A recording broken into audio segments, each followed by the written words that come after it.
Assalamualaikum warahmatullahi wabarakatuh. Salam sejahtera untuk kita semua. Puji syukur atas nikmat yang Tuhan limpahkan sehingga kita dapat berkumpul pada pagi hari ini dengan keadaan sehat. Selama 30 menit ke depan, saya dan teman-teman akan menjelaskan kepada kalian tentang labeling teori dalam teori kriminologi. Sebelumnya, berikut ini adalah nama-nama eh, teman kelompok saya. Yang pertama ada Elisa Putri Armetama, lalu Amelinda Vica Irvianti, Resya Atika, Adira Dharma Tatya, Nadia Aisyah Intan Soraya, Amalia Zulfa Kasana, Amelia Pramesti, Syakira Syafa Arifah, Tifana Ristadira Putri, Dianova Rahmawati, Marita Ramadanti Irawan, Natalia Wibowo, Sulis Karimatul Hanifah, dan Destali Amanda. Sinta Sari. Materi yang pertama akan disampaikan oleh Elisa Putri. Baik, terima kasih. Di sini saya akan menjelaskan mengenai definisi kriminologi. Kriminologi adalah ilmu pengetahuan tentang kejahatan, atau lebih tepatnya, kriminologi mempelajari segala aspek tentang kejahatan. Kriminologi melibatkan penelitian dan analisis terhadap berbagai aspek kejahatan, seperti pola kejahatan, karakteristik pelaku kejahatan, sistem peradilan pidana, interaksi antara pelaku dan korban, serta dampak sosial dan ekonomi dari kejahatan. Selanjutnya yaitu peran teori dalam memahami perilaku kriminal. Teori-teori memainkan peran yang sangat penting dalam memahami perilaku kriminal. Mereka membantu menjelaskan mengapa seseorang melakukan tindakan kriminal, bagaimana mereka melakukan tindakan tersebut, dan faktor-faktor apa yang mempengaruhi kecenderungan mereka untuk berperilaku kriminal.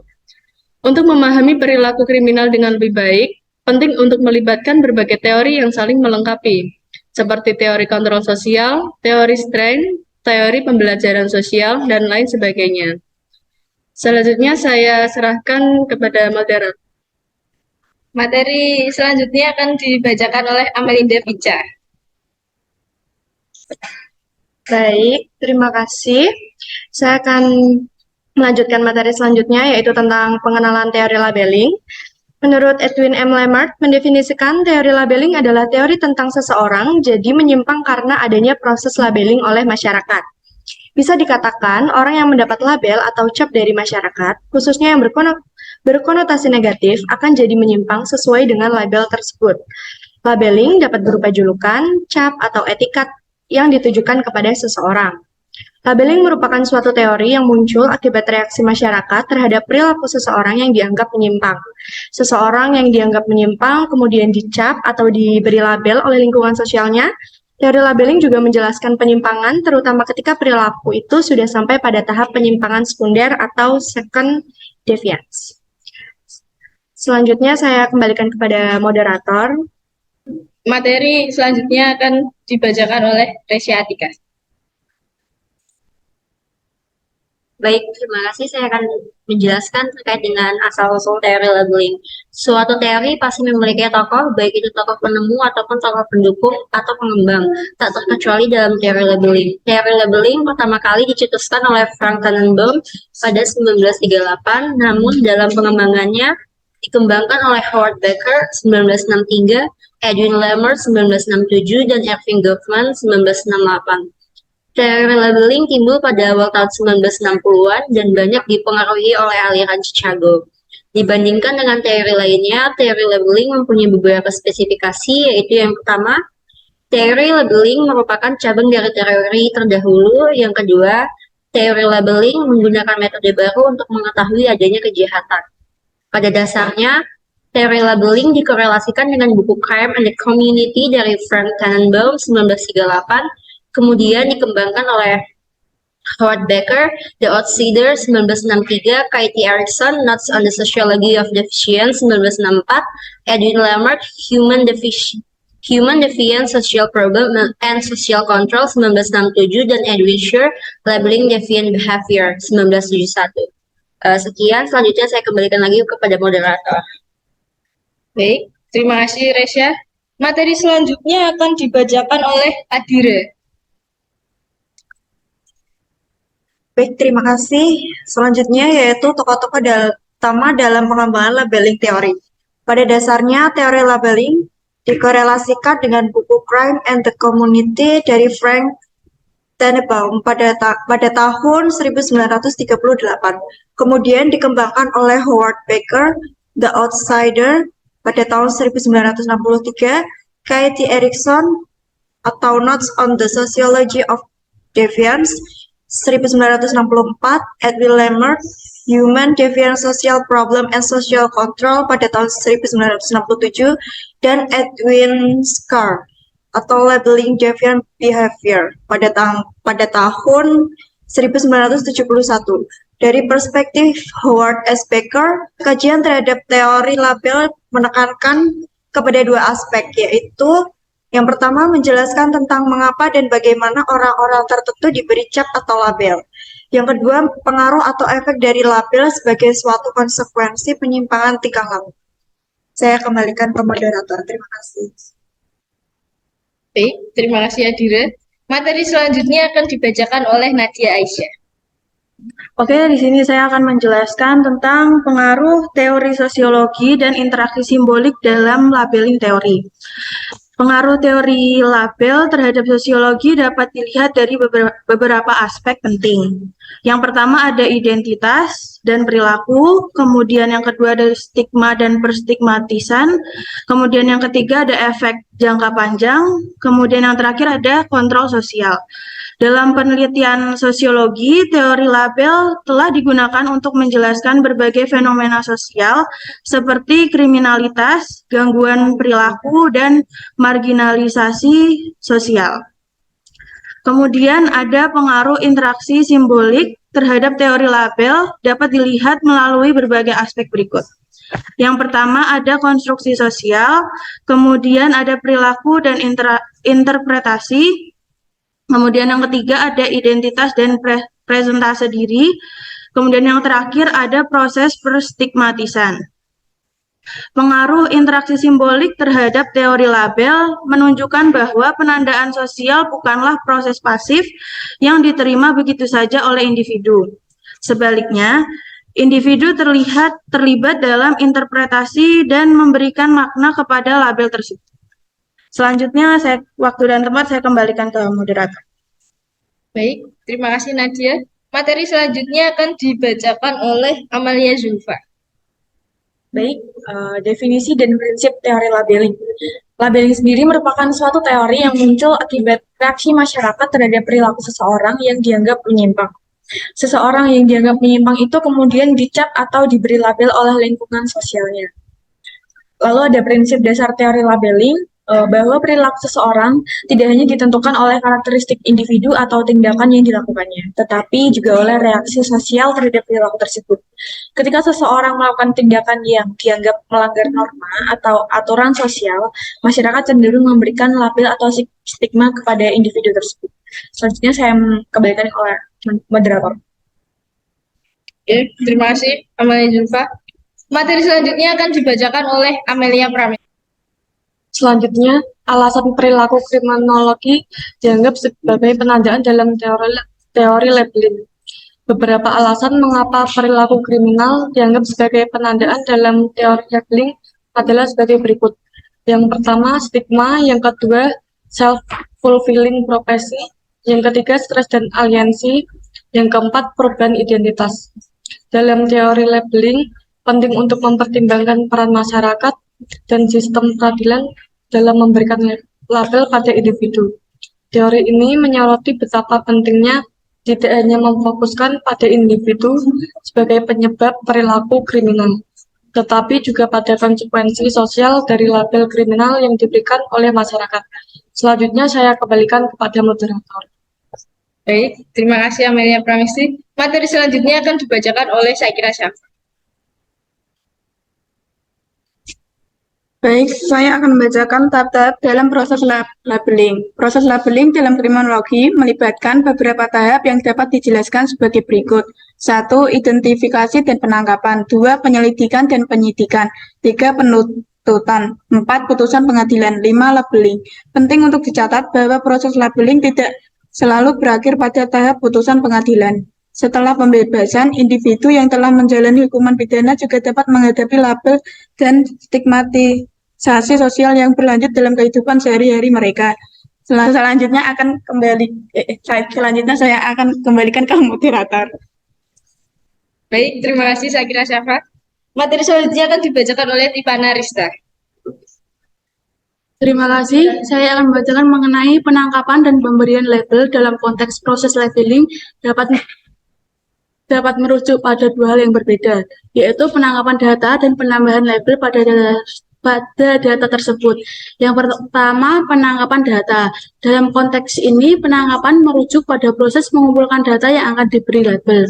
Misalnya, dalam pembelajaran mesin, data yang akan diberi label biasanya harus dikumpulkan terlebih dahulu dari berbagai sumber seperti basis data sensor atau internet. Yang kedua, yaitu mengenai pemberian label pada data. Setelah data berhasil dikumpulkan, langkah berikutnya adalah memberikan label pada data tersebut. Pemberian label adalah proses menandai data dengan kategori atau klasifikasi tertentu yang sesuai dengan tujuan analisis atau pembelajaran mesin yang akan dilakukan. Proses labeling umumnya melibatkan kerja manual yang membutuhkan keahlian dan pengetahuan khusus.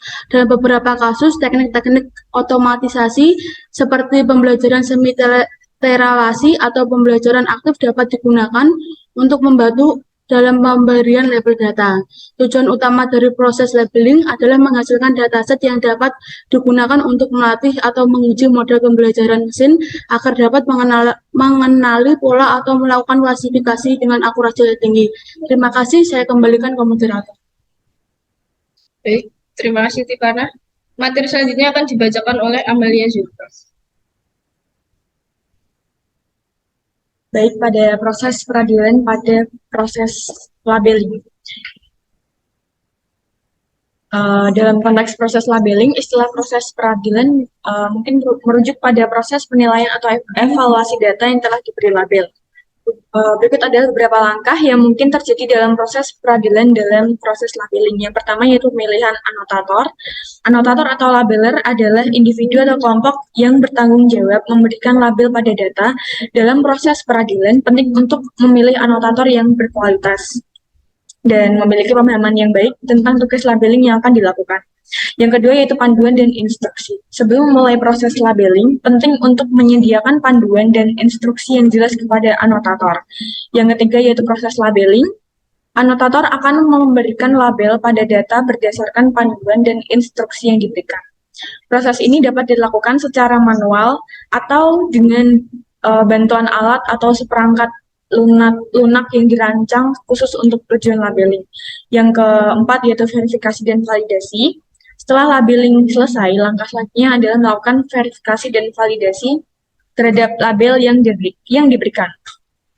Ini melibatkan pemeriksaan kualitas label dan pemastian bahwa label yang diberikan sesuai dengan panduan dan instruksi yang telah ditetapkan. Yang kelima yaitu konsistensi dan reliability. Dalam situasi di mana lebih dari satu anotator terlibat, penting untuk mengukur konsistensi antara anotator-anotator tersebut. Yang keenam, yang terakhir yaitu revisi dan peningkatan.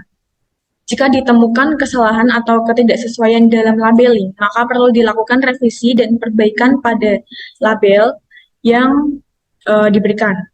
Pada proses peradilan ini, proses labeling bertujuan untuk memastikan kualitas dan keandalan label yang diberikan pada data.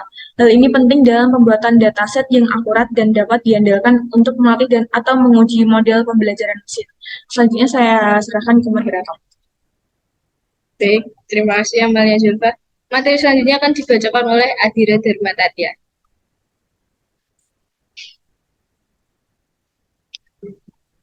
Selanjutnya yaitu stigma dan penandaan sosial. Stigma adalah suatu tanda negatif atau cemoohan yang melekat pada individu atau kelompok tertentu dalam masyarakat. Stigma seringkali timbul karena perbedaan atau deviasi dari norma-norma sosial yang berlaku. Stigma dapat berdampak negatif pada individu yang mengalaminya, seperti merasa dijauhi, dikucilkan, atau dianggap rendah oleh masyarakat.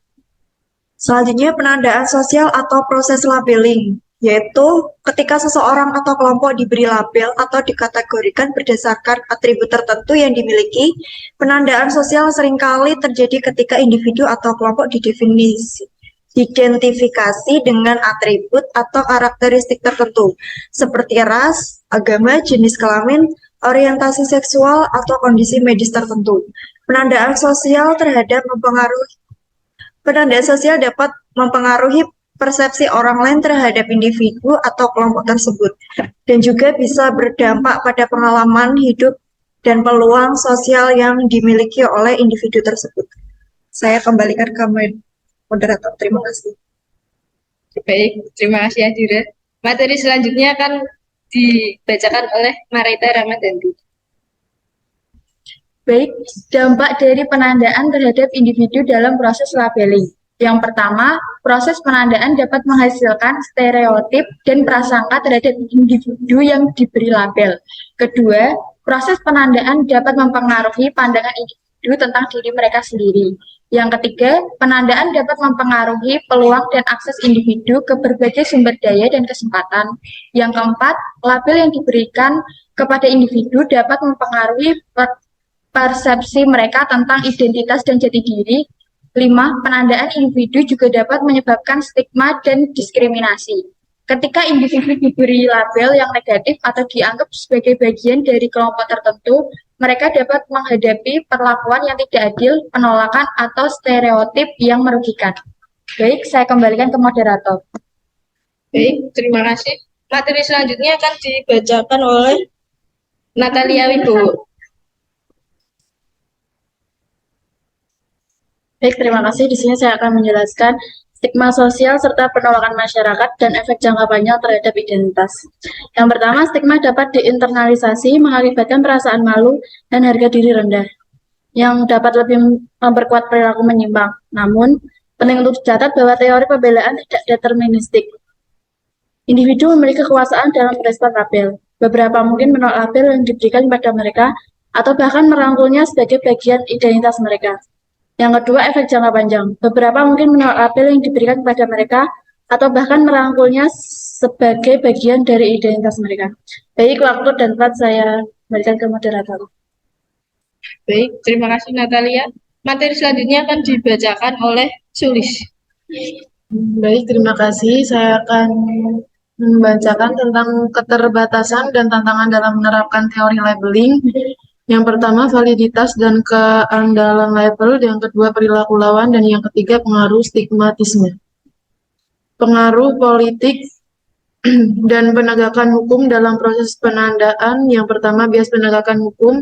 Yang kedua, manipulasi politik. Dan yang ketiga, ketidakadilan sosial.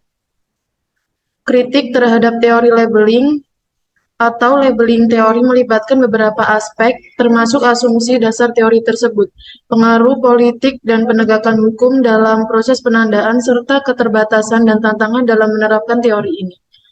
Berikut adalah poin-poin yang menjelaskan kritik tentang teori labeling. Asumsi dasar teori labeling yang pertama, determinisme, yaitu teori labeling memiliki asumsi bahwa individu yang telah ditandai atau diberi label akan cenderung melanjutkan perilaku yang sesuai dengan label tersebut. Dan yang kedua, generalisasi yang berlebihan. Teori labeling seringkali generalisasi bahwa individu yang diberi label tertentu akan memiliki perilaku yang seragam dan konsisten. Pengaruh politik dan penegakan hukum dalam proses penandaan. Yang pertama, bias penegakan hukum. Kritikus menyoroti adanya bias dalam penegakan hukum, di mana individu dari kelompok sosial atau ras yang tertentu lebih mungkin ditandai atau dilabeli sebagai pelanggar hukum. Yang kedua, manipulasi politik. Terkadang pemberian label kriminal atau devian oleh pihak berwenang dalam dipolitisasi atau dimanfaatkan untuk kepentingan politik tertentu. Keterbatasan dan tantangan dalam menerapkan teori ini. Yang pertama, validasi dan keandalan label. Label yang diberikan pada individu seringkali subjektif dan tergantung pada persepsi sosial. Yang kedua, perilaku lawan. Teori labeling mengonsumsi bahwa individu yang ditandai akan mengadopsi perilaku yang sesuai dengan label tersebut.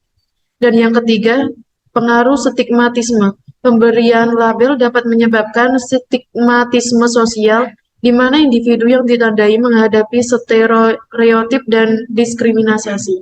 Selanjutnya, waktu dan tempat saya serahkan kepada moderator. Baik, terima kasih Sulis. Materi selanjutnya akan dibacakan oleh Sistalia Amanda. Sini saya akan menjelaskan tentang kritik terhadap asumsi dasar teori labeling.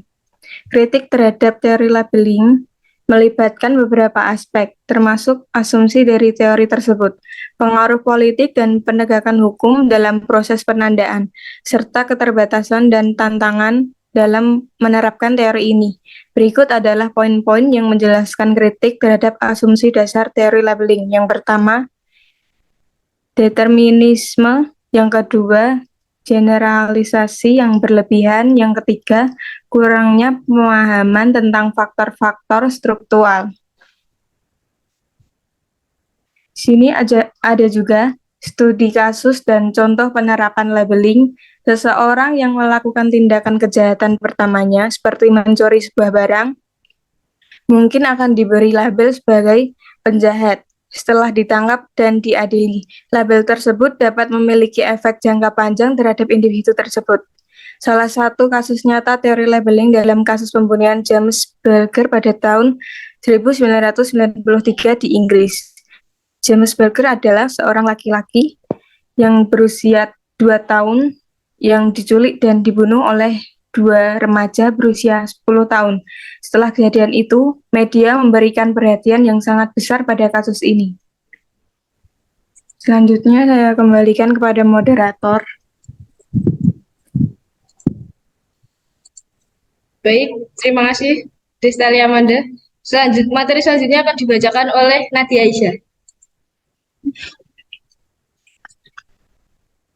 Oke, di sini ada 2 contoh. Yang pertama ada contoh studi empiris teori labeling.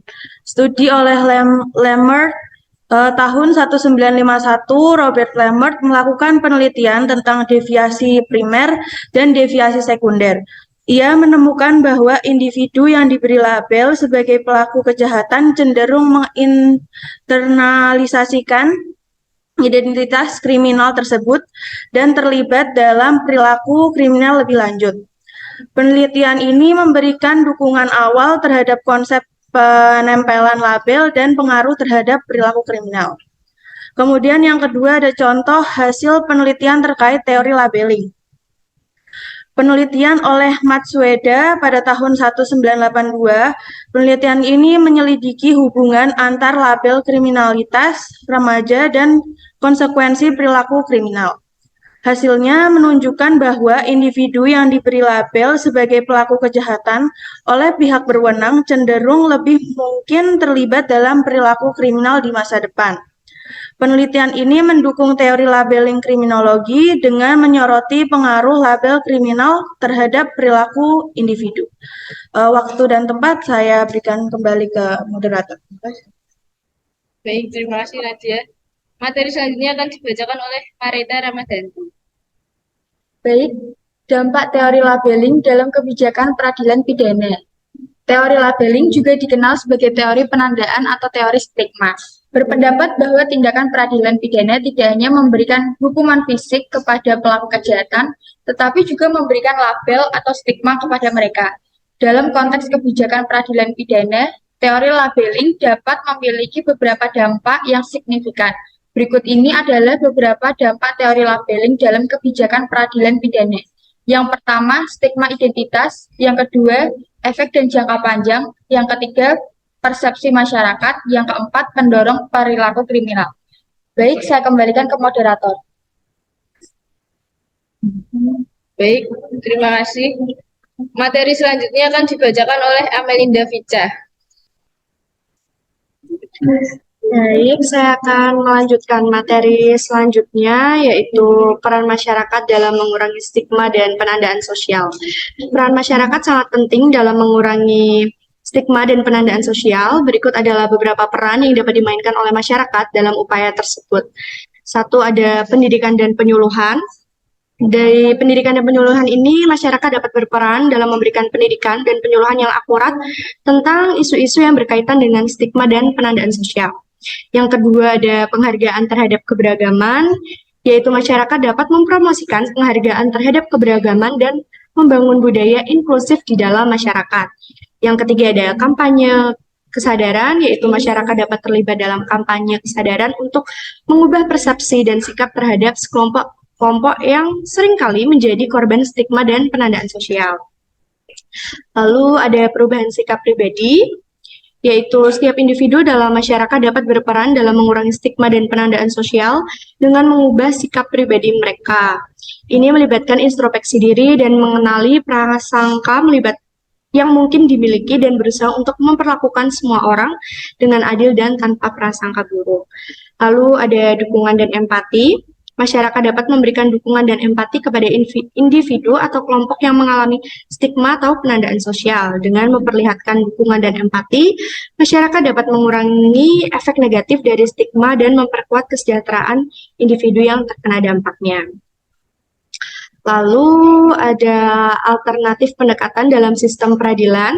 Dalam sistem peradilan terdapat beberapa alternatif pendekatan yang dapat digunakan untuk mencapai keadilan dan penyelesaian sengketa yang efektif. Berikut ini adalah beberapa pendekatan alternatif yang umum digunakan, yaitu ada mediasi yang melibatkan pihak ketiga netral yang membantu para pihak yang terlibat dalam sengketa untuk mencapai kesepakatan. Lalu juga ada arbitrase yang melibatkan pihak ketiga yang disebut arbiter atau panel arbitrase yang mengambil keputusan atas sengketa yang diajukan. Lalu yang ketiga ada negosiasi, yaitu proses penyelesaian sengketa di mana para pihak yang bersengketa mencoba mencapai kesepakatan tanpa melibatkan pihak ketiga. Lalu yang keempat ada restoratif justice atau keadilan restoratif, berfokus pada pemulihan hubungan dengan pemulihan kerugian yang diakibatkan oleh tindakan kriminal atau konflik. Yang kelima adalah ada penyelesaian sengketa online, menggunakan teknologi dan internet untuk menyelesaikan sengketa secara online. Ini dapat melibatkan mediasi online, negosiasi online, atau proses arbitrase online. Lalu yang terakhir ada konsiliasi, yaitu melibatkan pihak ketiga yang netral, yang membantu para pihak yang bersengketa untuk menemukan solusi yang saling menguntungkan. Konsiliator bertindak sebagai fasilitator dalam proses komunikasi dan negosiasi, tetapi tidak memiliki kekuatan untuk membuat keputusan yang mengikat. Baik, terima kasih. Saya kembalikan kepada moderator. Baik, terima kasih Amelinda Vica. Demikian beberapa hal yang bisa kami sampaikan pada kesempatan hari ini. Kami mohon maaf yang besar-besarnya apabila ada tindakan atau tutur kata yang tidak berkenan di hati para saudara. Dengan ini, video pembelajaran hari ini saya tutup. Terima kasih. Wassalamualaikum warahmatullahi wabarakatuh.